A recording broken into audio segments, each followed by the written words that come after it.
Well, I was just saying that to a customer this morning. I said, one thing I want you to do is don't compare what I'm doing for you with everyone else you know. Before you present this problem, come up with a solution. So I made sure I had like 2 or 3 solutions so that when I rang the client, it wasn't a, hey, we're screwed. It's, hey, look, this is the cards we've been dealt and this is the hands we can play. All right, guys, welcome to the second episode of Get My Lending. We were previously Get My Finance. We have changed it to Get My Lending. How are we going? I'm going good. I'm a bit confused, but I'm going all right. Same. Get My Finance? Nah, Get My Lending. I'm My excited. Lending, I'm excited for the new branding. Same people, same solutions, Same brains. same brains, just a different name. So what have our wins been this week? RBA rates dropped. Yeah, that was last week. But Okay. That wasn't your win. That was, Oh, it was a win for everyone. It was a win. It was a win for everyone. do you know, one thing I did yesterday was when I was sending those WhatsApp messages, I was scrolling through my phone and I said, right here, I'm going to find 10 people I can call to do their mortgages. And I found one neighbour that lived behind me. And I found one friend that wants to refinance. And then I sent those messages. So how many numbers have you guys come up with? I need some new friends. I need to move neighborhoods. I need to move to San Susie. Nah, it's a good approach. It's look. I guess that's what we do differently. We rely on our networks for business, and I think we drive that well, and we do it okay. If any of my friends are watching or can hear this, pick up your phone or call me, so I don't have to call you Now, right now. He has a WhatsApp group chat with the whole street on it. How did you do that? so we create. It's like a neighbourhood watch. So we've all got kids that play in the streets. Oh, yeah. So what we do, and we're in a cul-de-sac, so it's a nice tight-knit community. And what we do is that we've created that group and we send messages to each other. And I'm forever asking. Who wants to refinance? Yeah, I'm forever asking. Everyone's asking what their kids want to do. Hey, the kids are all right. This one's asking about refinancing. I like it. People cross the road when they see me because the first thing I ask them is, who's your mortgage with? You know, give me a mortgage. Walk. So I chase them. I'm like this. I'm Mr. Bean running down the road. We've got to get shirts, mate. What a refinance. Did you see that guy speeding on the street? Nah. Do you want a mortgage? No, but it's not even about me just wanting their business. It's me knowing that I can get them a better deal, you know, and I'm a firm believer of that. You know, I'm passionate about what I do and I know that I can deliver what they need, first and foremost. And then I'll discuss the wants and discuss their wish list and ease them into it rather than give them everything on a silver platter. Yeah. And a better deal isn't always a better interest rate either. No, Could be of course not. a new structure. Could be different things. It could be questions that wherever they got their previous deal from weren't answered, or things have changed since their previous deal, since their previous loan. Yeah. So, you know, their circumstances have changed, which means the type of structure or the type of lender that they would be at would need to change as well, so that Totally. it's still in line with their goals. Yeah. Yeah. Not everyone has the same goals. Yeah. Well, I was just saying that to a customer this morning. I said, one thing I want you to do is don't compare what I'm doing for you with everyone else you know. Because your situation is completely different to everyone else's. You know, the avenue we take with you is not necessarily the same avenue we take for the next person that comes in. You know, low doc versus full doc, fixed rate versus variable, professional package, non-professional. So, you know, there are so many fits. Like your shirt won't fit me. Your pants definitely won't fit me. Bit tight. Aaron likes tight pants. It's a bit like from my experience in the health industry, you know, like the programs that you make for people for their rehabilitation is, there might be the same exercises that cross over, but the actual structure is different. The approach is different. When you get down to the nitty gritty of the numbers, it changes, you know? Yeah. Same as finance, same as loans. As you said, you know, the structure is always different. The approach is different. It is. And that's why it's important to make sure that you have all your questions answered, but also have questions asked by your broker. You know, they have to make sure they ask you the right questions to essentially diagnose your situation. That's what we're doing. We're diagnosing their financial situation to then prescribe the right, you know, the right loan, the right structure. Yeah. I think Which brings us to solutions as well. You find a lot of complex structures as well. Like we had a few complex ones, didn't we? we've always got a few complex ones. Yeah. Nah, you don't always get depending on the structure. You don't always get the lower rate that you're looking for, but yeah, it's a solution. It is. It's solution based. And going on solutions, what about I don't know if any of you guys did you guys have any recent last minute solutions that you needed to come up with? I know I did. When I had a client, the one that 2 days before settlement. About $30,000. Yeah. Found out they were going to get $30,000 less, and I'm out there on the couch, shitting myself. But I learned from you is to, before you present this problem, come up with a solution. So I made sure I had like 2 or 3 solutions so that when I rang the client, it wasn't a, hey, we're screwed. It's, hey, look, this is the cards we've been dealt and this is the hands we can play. And I presented those to the client. We were able to find a solution. They still settled when they were needed to settle, and we're working on the next deal. Yeah. So things will go wrong in the background, but at the end of the day, it's up to us to handle it, right? Yeah. When you're delivering the solution with a problem, you will find that it's okay. I've got a problem now, but this is so you're masking their initial reaction with with a positive outcome. So it's win-win. It's win-win. Yeah. It's not being scared of attacking the problem. And the longer we leave the problems laying in front of us, the bigger the problem becomes. So, I'm a firm believer of, I'm solutions driven straight away. And rather than go, oh, this is a problem, that's a problem, that's a problem, well, fix it. Yeah, fix it. Yeah. Come to me with solutions, Yeah, not problems. That's you right. always say. That's what he always used to say to me. He's like to me, that sounds like your problem. That's right. That's right. It is what it is. That's the fun we have in the background, but so when with our clients, we go to the ends of the earth for them. We'll do whatever it takes because our reputation on the line too. Like, we can easily just be like, oh look, this fell through. We can't do anything. It's like, well, no. Well, what can we do? Let's work with you. I need you to work with me. Yeah. Meet me halfway. This is what I think we can do. These are your options. What do you want to do? Yeah, it's never dead. It's never dead. It's never dead. It might not be ideal because the initial option was the ideal one, but what are you going to do? And it takes it like us. We always need to make sure that we're reminding them. So just because a loan settles, we forget about the loan. No, we don't. We don't forget about it. We always stay in contact. Like, I rang a client the other day. I knew that he was getting his OC in the coming weeks. Mm-hmm. And I said, mate, come on, I want to get you out of this construction facility, get you back into mainstream. He goes, great, thank God you reminded me. Forgot all about it. Yeah. So that was another loan that we picked up. Yeah.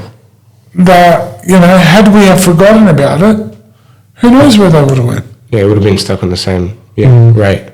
Yeah, I would have went and parked in front of his house, but... I do that too. Like, I had clients that settled recently. Oh, you parked in front of their houses Yeah, as I well? have to.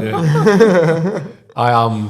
I called them up to see how everything's going. After they settled, how's everything going? Like, especially ones that bought, say, investment properties. How you going finding tenants? What's going on? Like, even though it's not my job to do that part and find tenants and whatnot, but I like to know, hey, like, how's it all looking? How's it all going? Because I want them to know that, hey, just because I've written a loan and you've settled, that's done. Thank you very much. It's hey, do you need anything from mine? Is there anything I can help with? Do you want me to connect you with a real estate agent? Things like that. So I like to, personally for me, I like to follow up on the back end as well. You source properties as well, don't you? Yeah, I might as well start. Yeah, I'm starting to do that too.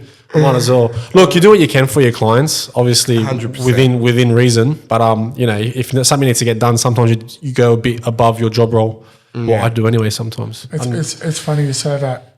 For once, I'm sitting on the other side of the fence. So me and I just did my loan. Yeah. And it was refreshing for me to be able to ring him every single day.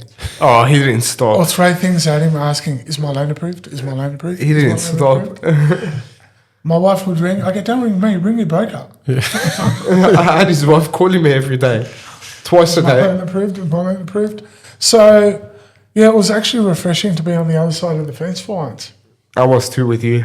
Well, you mean how's asset going, man? Yeah, asset's good, man. It's a bit quiet now, but moving towards July, it's going to get busier. Don't you love being ghosted by people? It's the best. So what's happening in the asset world? Like I've noticed a few of the lenders have been updating rates, and what's happened ever since the RBA's dropped their interest rates? How's that affected asset? So assets a bit slower to come to the table, but they all have dropped rates by now.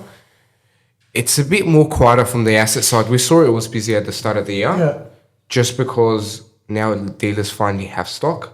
yeah, And it's been like that for the past year. It's gotten busier because all the dealers restocked after COVID. yeah, But then it quiets down during this period, and in July it hits even harder. Or Yeah. not June. yeah, June, May it hits even harder because people are speaking with their accountants, yeah. realizing they have too much money there, and they Yeah. need to spend.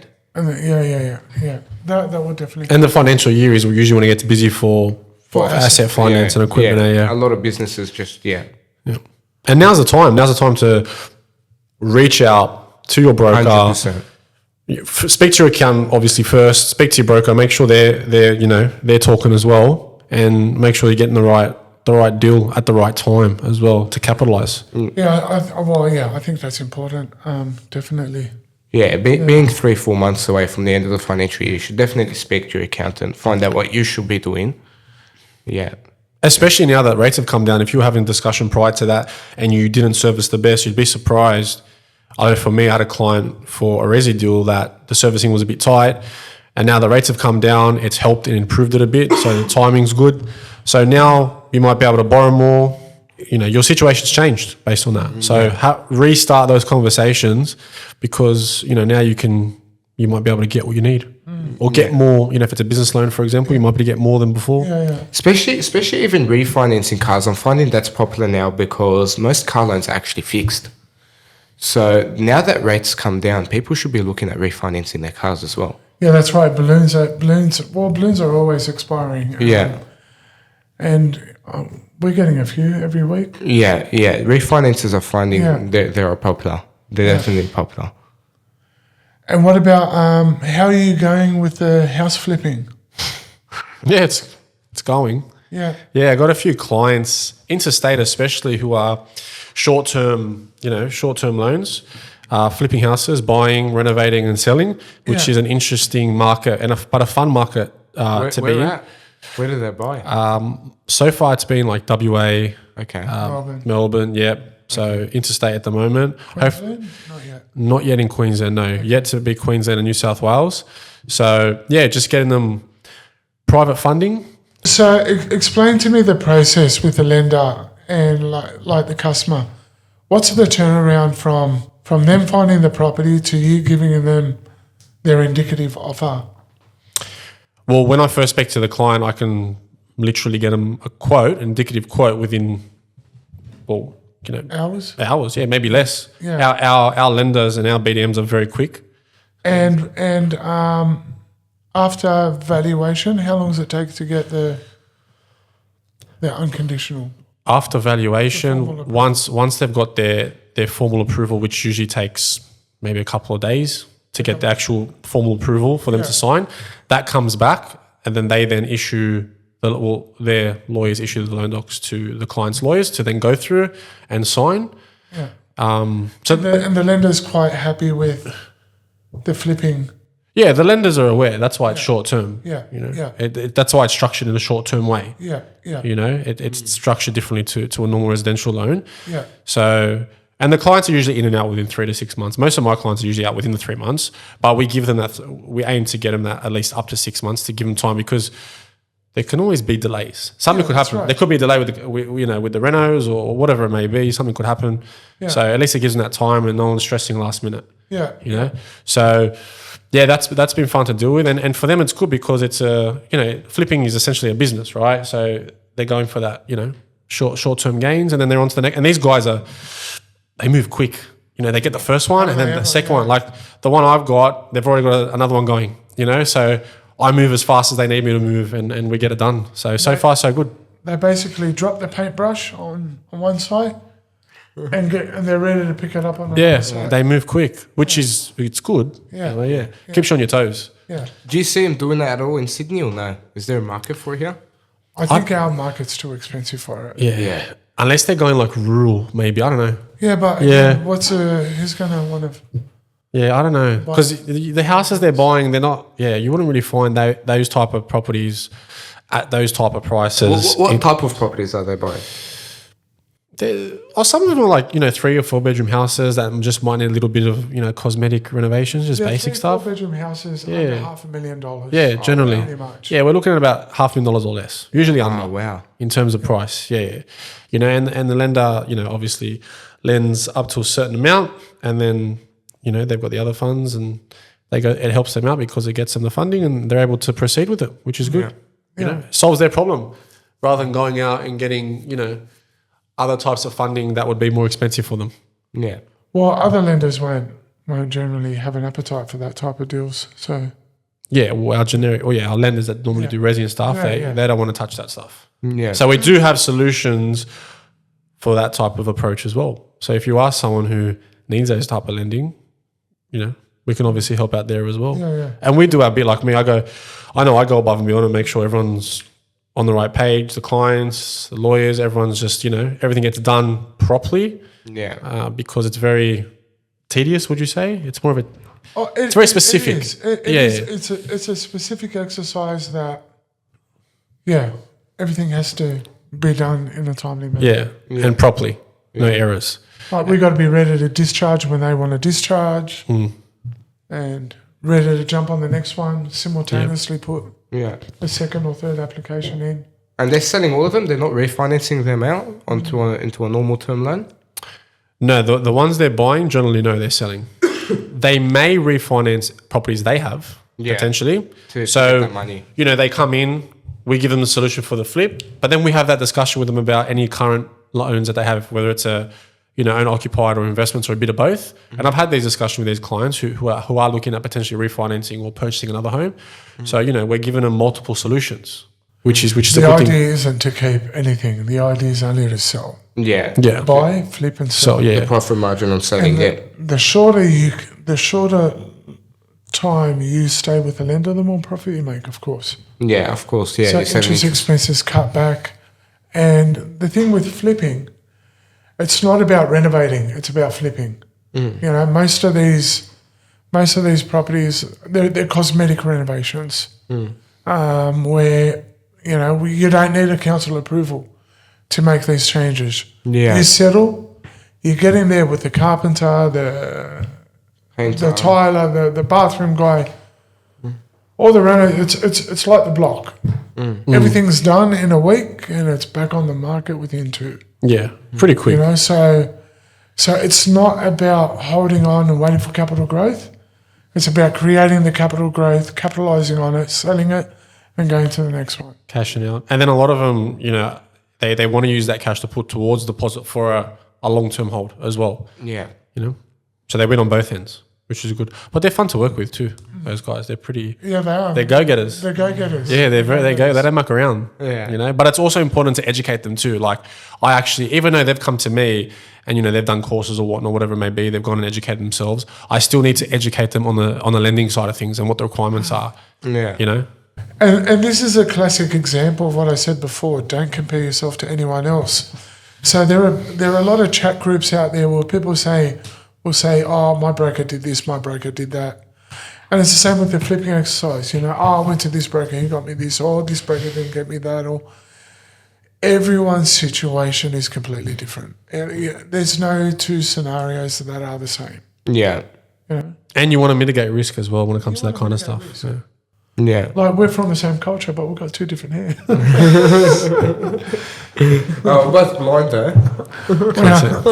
It's an Egyptian trait. We all wear glasses. I'm the only one without glasses. I probably need some soon, but... Yeah. What about you, Mina? Anything interesting in your world? It's a lot of reassessing, people's capacities with the rate drop. and a lot of people want to purchase now. So you're getting a lot of people calling back. Look, I think it was a dumb idea to wait for interest rates drop to enter the market, because you've lost it in capital growth. It's a scale. You're gonna save in interest, get your borrowing capacity, but then the property is gonna go up in value. But you have a lot of people who, stuck to that, and now are coming back and they're re-looking at their capacity again. So that's what I'm seeing a lot as well.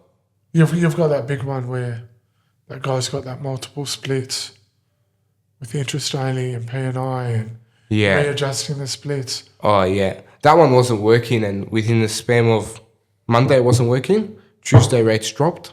Wednesday it started working. He's actually quite lucky. It's about understanding the market Yeah. and not being so reactive with a quick no, Yeah, and digging around and finding different solutions. Like the variance between lender to lender to what a client can borrow is huge yeah, in some instances. And that's one thing that we always do well as well. When someone's self-employed, we look at the P&L, we understand the balance sheet, and we also make sure that we add back what we can add back yeah, to maximise the borrowing capacity if that's what we need to do. yeah. So yeah. And the big thing I'm asking clients as well is not only their capacity, is their affordability. And I love it when clients come to me and they say, look, this is the maximum repayment I can afford a week. Can we do Right. this? Yeah. It just, you know where to go straight away.